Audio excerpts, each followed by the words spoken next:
Pues entonces le entramos al tema, ¿no? Del nearshoring. Está bien. Bueno, Sí, primero planteo lo que genera el nearshoring, ¿no? ok, En realidad, la traducción significa relocalización. así es. Eh, Todo mundo sabemos que muchas de las empresas norteamericanas, que son, digamos, la economía más grande, la economía más dinámica, pero muchas de las empresas, como lógica de la acumulación capitalista, hizo que los salarios fueran creciendo. Y entonces los salarios dentro del territorio norteamericano son salarios altos. Y muchas de sus empresas se salieron del territorio norteamericano para ir a ubicarse a regiones donde pudieran establecerse pagando salarios más bajos. El caso de México es característico. Toda la frontera norte está llena de maquiladoras que, que están prácticamente pegadas pues al territorio norteamericano, nada más que acá hay reglas mexicanas y los salarios son más bajos. Y mucho, eso lo va seguramente a comentar Lalo, muchas de esas maquiladoras, pues lo único que generan son empleos, ¿no? México no gana mucho con tener ahí una zona, bueno, gana que les crean empleos nada más, pero no se está aprovechando como sí aprovecharon los chinos y los coreanos con las inversiones extranjeras que se jalaron, porque en aquel tiempo los salarios mexicanos eran bajos, pero los chinos eran doblemente bajos o súper bajos, ¿no? Y en toda la región del sudeste asiático pasaba lo mismo. Entonces hubo muchas empresas que se fueron hacia aquella región y que, sin embargo, ellos, bueno, China, por ser un régimen teóricamente comunista, pues ellos tienen un estado fuertísimo y se abrieron y dijeron, está bien, vengan acá, nada más que les vamos a poner reglas. Las reglas son, ustedes vienen, invierten, pero no van a hacer, bueno, no lo dijeron así, pero no van a hacer lo que en México, de que no hay transferencia de tecnología, no permiten que haya un crecimiento de las pequeñas y medianas empresas, etcétera.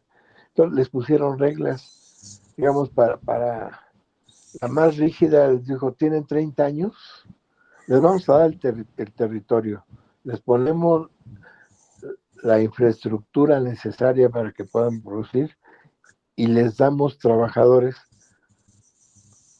que, que estén capacitados o los capacitan, pero trabajadores a los cuales van a pagar salarios bajos.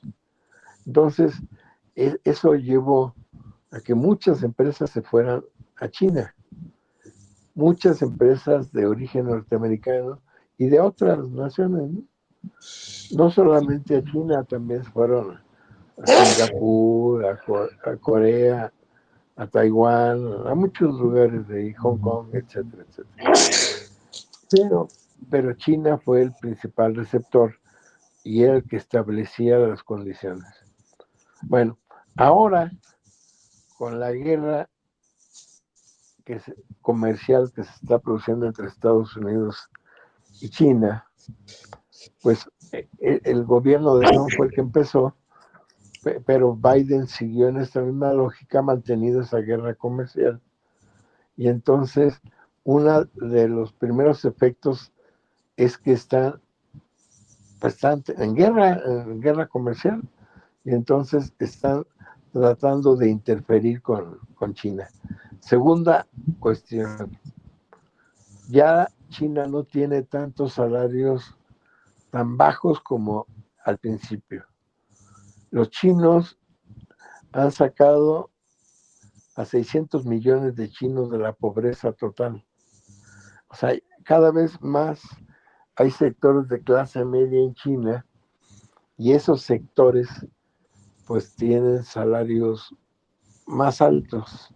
Ya no son los mismos países que tuvieran unas condiciones de salariales tan bajas, ¿no? Eso hace que prefieran venirse otra vez a México, porque México junto con Haití y Paraguay son de los salarios más bajos en toda América Latina, incluyendo Centroamérica, ¿no? Tenemos unos niveles salariales terriblemente bajos. Eso está llevando a que México se convierta en un atractivo, ¿no? Otra cuestión que influye es que ahora con la guerra de Rusia con Ucrania, algunas de las cosas que México importa, como son los fertilizantes, pues se vieron afectados porque el principal país productor de fertilizantes pues es Ucrania, ¿no? Pero les afectó otro factor y ese también afecta a las fábricas norteamericanas que estaban ubicadas en China, que el transporte marítimo para traer los productos una vez que lo producen los chinos, para traerlos de regreso a Estados Unidos esos productos porque los productos tienden a venir a Estados Unidos porque es el principal mercado del mundo. Entonces cuando regresan se les eleva enormemente los costos por el elevamiento de los costos de transporte marítimo que se fueron al cielo.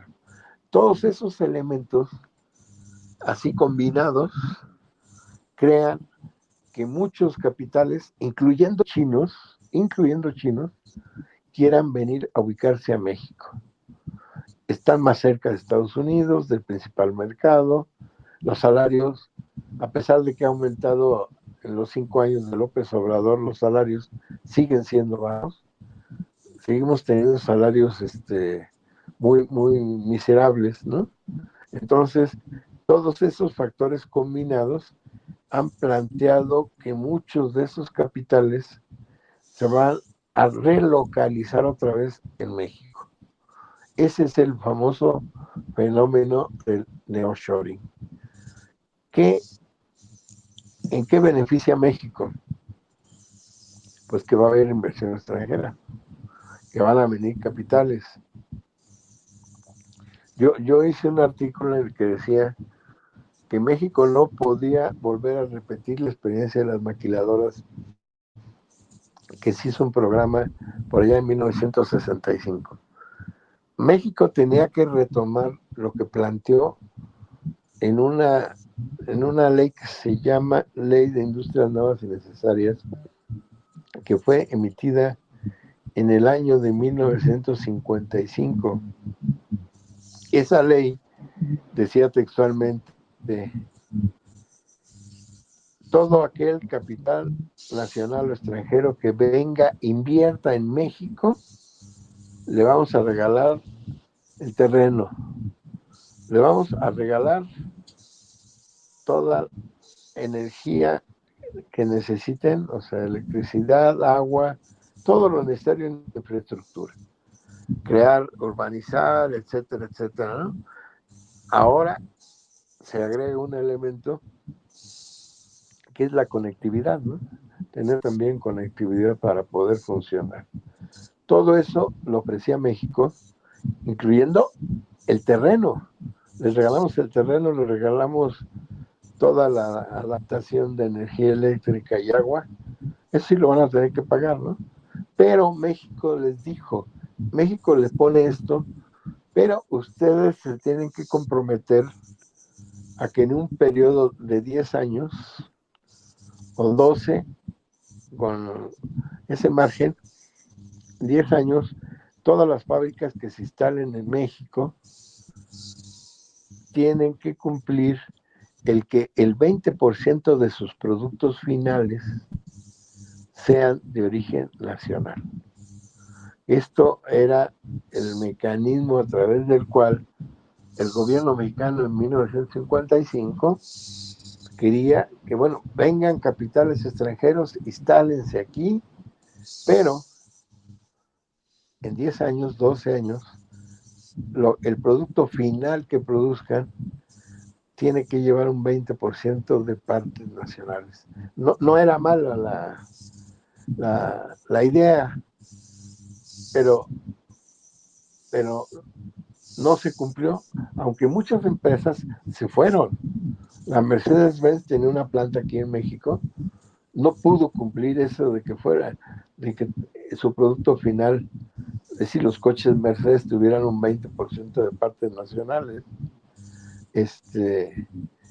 Otra fue la Fiat también, y algunas empresas, pero algo importante es que en aquel tiempo, pues se les exigió que se fueran, ¿no? O sea, no había lo que hay ahora, que con un moche hacemos como que nos hacemos pendejos y ahí quédense, ¿no? No, allá sí hubo exigencia de que nosotros, México, sí cumplimos, ustedes no. Finalmente, no se cumplió, no, las grandes empresas que se instalaron aquí, extranjeras, que además se les pedía que una condición era que, que vinieran a producir algo que actualmente estuviéramos importando por el mecanismo de sustitución de importaciones, que era el modelo que se estaba aplicando.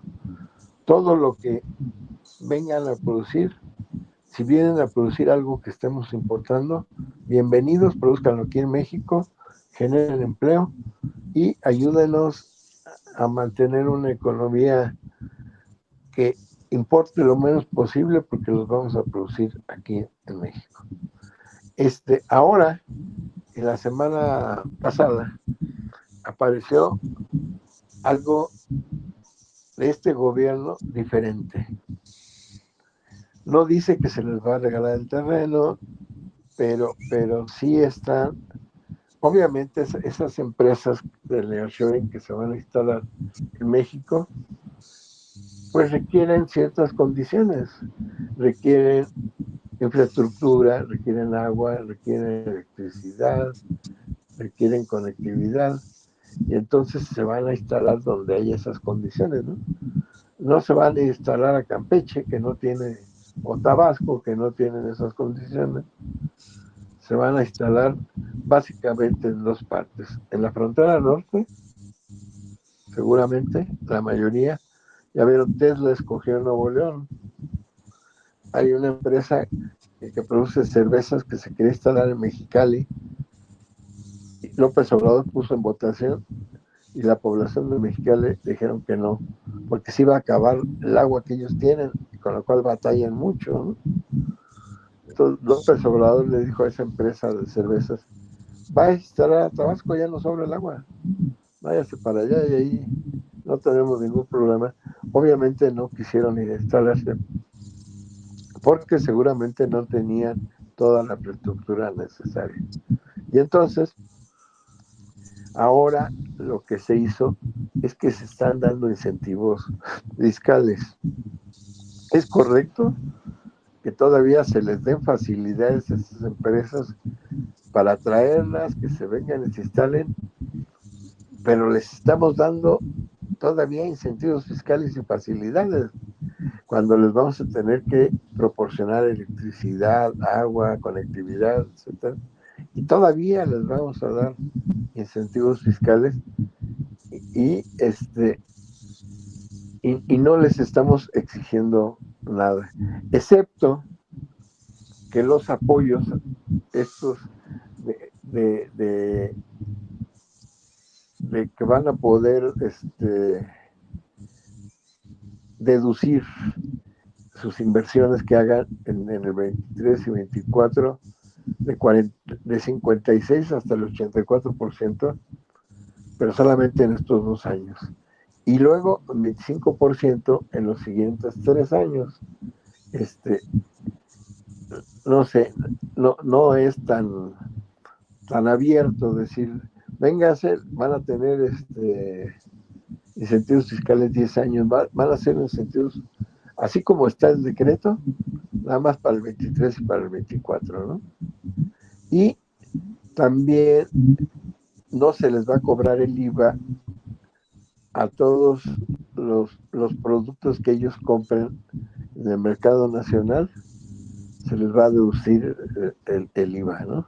Esos dos son los incentivos fiscales principales que le están ofreciendo, pero no aparecen nada referente a la transferencia de tecnología, a que necesitamos nosotros acceder a que nuestros obreros se vuelvan expertos en el manejo de esa tecnología, pero también México necesita plantearse el esquema de cómo nosotros accedemos a la tecnología. Es algo que no hemos planteado. En el norte no existe ese planteamiento, no se les plantea ni siquiera que se creen cadenas de proveedores para que se creen también procesos de creación de pequeñas y medianas empresas que no hay en el norte, como nos ha explicado Lalo muchas veces, y que sería necesario para que no solamente vengan a crear empleos, porque nosotros somos trabajadores eficientes, capacitados, pero cobramos poquito, o sea, sino cómo a la larga generamos un proceso en el cual nos vayamos desarrollando en el sentido de que estamos teniendo transferencia positiva de tecnología, nos estamos tecnificando, estamos digitalizando nuestra economía y estamos en un proceso de incorporación, digamos, de todo el desarrollo científico y tecnológico en el sentido amplio del término. No se sabe nada de eso, no hay ninguna medida. Creo que tendría que hacerla este gobierno para poder beneficiarse de ese nearshoring.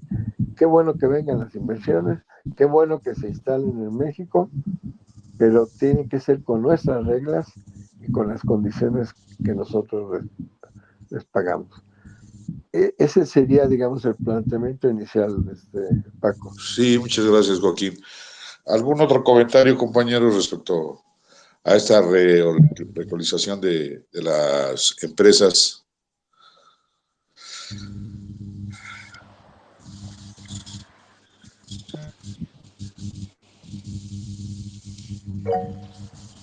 A ver si Gerardo, tienes la palabra, adelante. Miren, compañeros, creo que esta modalidad de la nearshoring no es el esquema adecuado que debe seguir el país para su desarrollo industrial y económico, ¿sí? Porque esta modalidad no es más que una más de las tantas que ha habido, ¿sí? Aparentemente traer el desarrollo al país. Como muestra, pues tenemos las maquiladoras, ¿no? La política que se estableció en los estados del norte del país, que se pensó que iba a ser el boom económico, y iba a desarrollar un mejor bienestar para la sociedad mexicana que vive en los países del norte, y eso fue puro absurdo, ¿no? Estas empresas, ¿cuál fue el resultado? Pues simplemente mantener el ejército industrial de reserva que requería, ¿sí? Pero a diferencia de tenerlo en su país, o sea, en los Estados Unidos, pues lo tenía aquí en México, con sueldos y salarios de subsistencia, ¿sí? O sea, no trajo de manera significativa un estado de bienestar satisfactorio para la población para la población que habita en el norte del país. Bueno, Esta otra modalidad de insourcing es lo mismo, ¿sí? Es lo mismo traer capitales, ¿sí? Y desarrollar acá sus plantas industriales. Al fin y al cabo, aquí tienen un ejército industrial de reserva, de mano de obra, que los hace ser competitivos en el mercado internacional para los bienes y servicios que ellos presten o elaboren, ¿sí? Entonces, no es la modalidad que México debe tener para desarrollarse, ¿sí? Lo que México debe hacer es desarrollar su propia industria nacional. Se considera, es que va a llegar capitales extranjeros, inversión extranjera, sí, y eso ha habido todo el tiempo. ¿Y acaso eso ha propiciado mejores estándares de vida para la población mexicana? Pues no, señores. Con esos sueldos que se establecen, ¿sí? Sueldos de subsistencia, pues vamos a seguir igual. Aquí van a salir ganando, obviamente, esas empresas, es buen negocio para ellos, pero mal negocio para la población mexicana. No es la vía que el país, que la nación debe seguir. La vía que el país y la nación debe seguir es desarrollar su propia industria. Me podrán cuestionar, bueno, ¿y con qué capital? Bueno, pues tenemos que empezar con algo, ¿no? Con capital propio, ¿no? Que el Estado, que el gobierno mexicano financie las distintas industrias que deben desarrollarse en México, empezando, empezando por la investigación, ¿sí? Desafortunadamente, toda la investigación que hacen las universidades públicas y también que se hace a través de recursos del CONACYT, que no son poco, no es poca cosa. Desgraciadamente, esa investigación no es investigación aplicada, no es investigación, entonces hay infinidad de investigaciones. Y una vez que concluye y tienen, bueno, se archivan en las distintas bibliotecas que existen, ¿sí? Pero no es investigación aplicada. Lo que necesitamos en México es investigación aplicada y empezar por ahí, ¿verdad? Y obviamente también desarrollar las distintas áreas de la industria mexicana para hacerle competitiva, ¿no? Entonces, no creo que sea la opción, la new sourcing, ¿sí? Sino que es una modalidad una de las tantas modalidades que ha habido, tanto en el siglo pasado como en este que ya se han presentado, para beneficiar a las transnacionales y al capital extranjero, ¿sí? Entonces yo creo que tenemos que buscar otra alternativa, que sea una alternativa propia del desarrollo de la industria nacional. Eso es todo, compañeros. Gracias. Gracias, Gerardo. ¿Algún otro compañero que quiera participar, por favor? Yo lo anoto. Adelante, Edgar, tienes la palabra. Pues muy interesante lo que se está exponiendo. Creo que Gerardo fue muy concreto al plantear eh, lo que realmente está sucediendo, vamos, que no es un beneficio a la economía mexicana, sino que al contrario es un sometimiento de la economía mexicana. Pero también hay un instrumento que se llama la política fiscal. Hay que recordar que el ICR es un impuesto de guerra y hoy en México está jugando un papel en manos de la burguesía nacional, o sea, el demócrata burgués Andrés Manuel López Obrador, que se han cuidado mucho durante estos años de darle una imagen de izquierda. Hoy ante el pueblo mexicano, ante las grandes masas, pues se justifican mucho de las acciones políticas como estas, donde se le regala al gran capital, se le exenta de una obligación que debería de ser general. Repito, el ICR es un impuesto de guerra, pero como estamos en un esquema de guerra, incluso de guerra comercial, pues entonces el ICR va a jugar un papel importante. Va a beneficiar a aquellas empresas, tanto como lo decía Gerardo y también el compañero Torres, en cuanto a que la industria de guerra se está fortaleciendo. En el caso de México, aunque no estamos en una guerra directa, pero estamos en una guerra comercial. Entonces, aquí el juego es que hay que socializar las obligaciones de las contribuciones a toda la sociedad y hay que privatizar los beneficios.